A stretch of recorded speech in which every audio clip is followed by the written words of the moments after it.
नमस्कार। Deep seek एक chatbot है। हम सवाल पूछ सकते हैं, जैसे बोडो कौन है, बोडोफा के नाम से किसे जाना जाता है, कहाँ है बाओखुंगरी पहाड़ी। आप इन सभी को जानते हैं और डीप सीक भी उन्हें जानते हैं। इसलिए डीप सीक आपका एआई सहायक हो सकता है। इतना ही नहीं, डीप सीक कंप्यूटर प्रोग्राम भी लिख सकता है। वाह, डीप सीक में इतनी शक्ति है।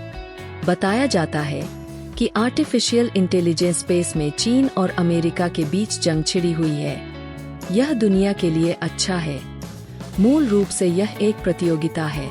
हम एआई बाजार में प्रतिस्पर्धी मूल्य की उम्मीद कर सकते हैं। न्यूज़पेपर की रिपोर्ट के अनुसार चीनी कंपनी द्वारा डीप सीक कार जारी किए जाने के बाद 27 जनवरी 2025 को यूएस स्टॉक मार्केट में $1 ट्रिलियन की गिरावट आई।